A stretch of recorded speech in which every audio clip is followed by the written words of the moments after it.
don't really know how I plan this out to go. I just wanted to have a conversation because this is a replication or a pattern of topic this week, and it's about the ego.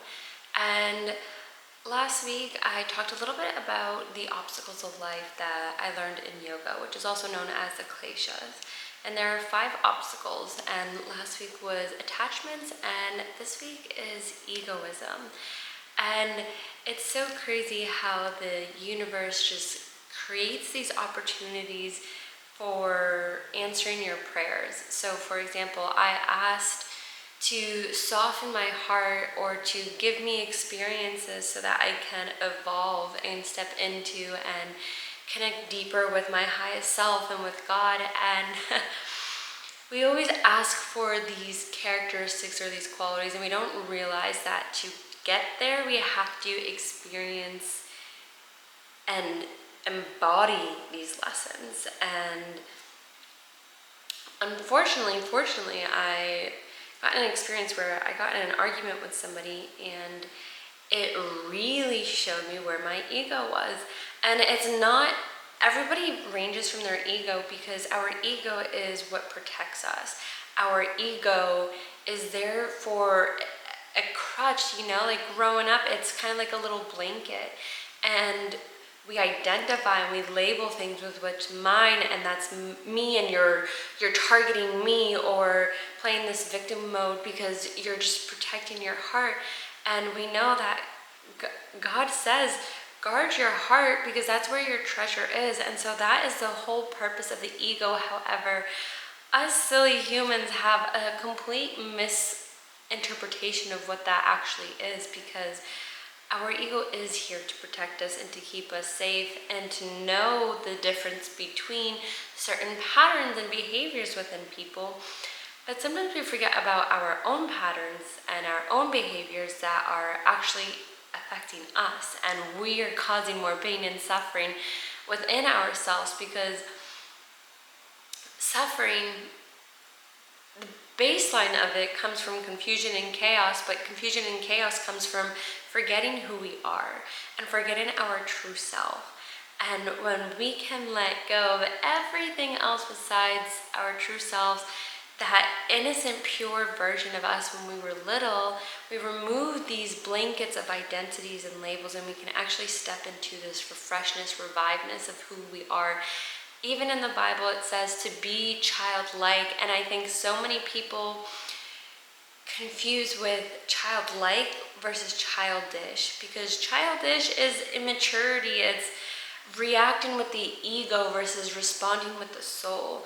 And when we act childlike, it's operating in that state of curiosity, of innocence, of knowing that you're not intentionally trying to hurt me, I'm not intentionally trying to hurt you.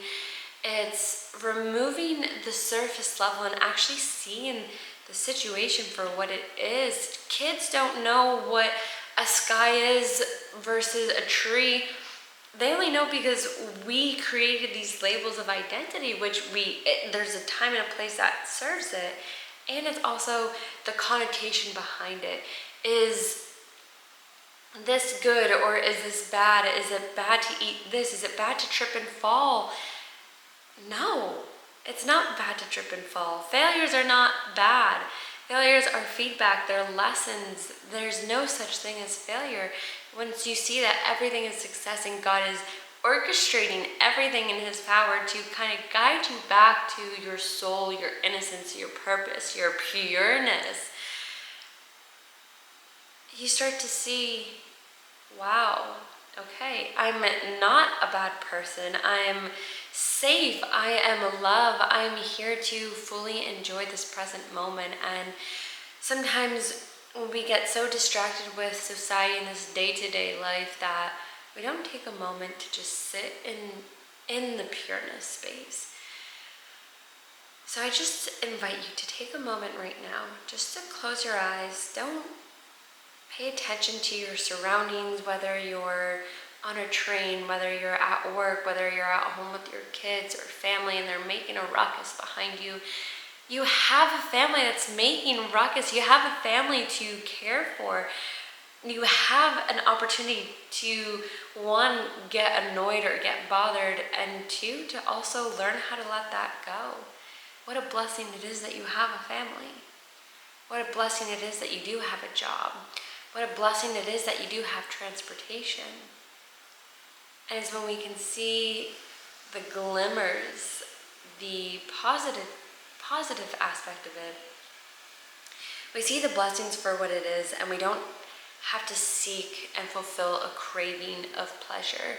So when we're not at a heightened space and our bodies do feel safe, there's no protection needed by our ego then is seeking pleasure because it thinks that nothingness is boring or that it's numb, and it's seeing that stillness is so beyond pleasurable than we ever know. And sometimes it's just being still in the moment, and it's not seeking that pleasure, because when you're seeking that pleasure, you get it for a glimpse, and then you have expectations that this is supposed to satisfy my craving of this pleasure, and then it hits for a moment. You get that purse, you get the gift in the mail, you get that Amazon package, you open it up, you use it for a week, 2 weeks, and then on to something new. We are creatures that forget so easily sometimes because we're so caught up with the past or the future that we're not here in this present moment. And so if you can find pleasure in the stillness of this present moment, then you will find bliss beyond measures along anything else.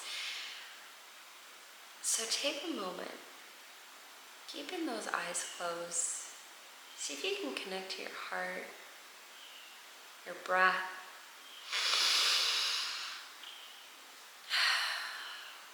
Take a moment to acknowledge, what does aliveness feel like to you?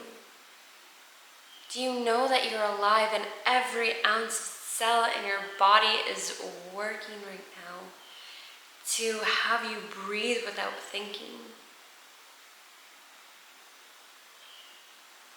To wake up just by waking up. What wakes you up? And besides the factor of an alarm clock or somebody waking you up or you just naturally waking up, there's a connection there, an electrical impulse that, how do you go from a sleeping state to a wakened state? You know, it's the active mind behind it. So what brings you life? What is giving you life right now? What a beautiful gift that we have this moment that we're sharing together right now. So if you're looking for ways to release that ego, it's coming back to the heart, because that's where your treasure is. So see if you can take 5 minutes of your day, every day, to step into the present moment. And it's not to meditate, it's not to manifest certain goals or listen to a high frequency, and just take 5 minutes for yourself. So when you fill your cup up, you can pour into others. 5 minutes just to acknowledge, where are you at right now? Acknowledge that you're alive in this present moment. Maybe go connect to nature. Nature gets you out of your head to know that that tree is breathing. It's receiving nutrients and electrons from the sun. It's living. What created that? That same source created you. And when we realize that there's something beyond this small physical body, this one perception of this world that we're in, when there's billions of different lives and worlds, perspectives.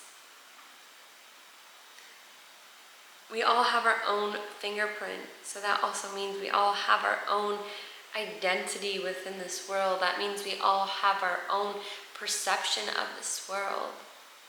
So if you don't like the perception that you see this world in, maybe it's your ego. Maybe it's that subconscious mind that's operating on these programs from your past, that each trigger is an opportunity, it's a clue, it's a sign signaling from your body to your mind that it's healing.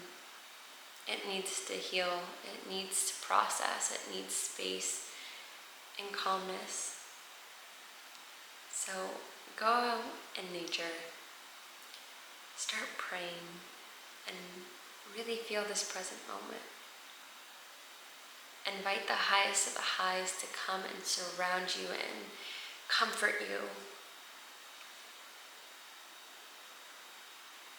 You are alive. We are alive. We are living. So let's make this moment count.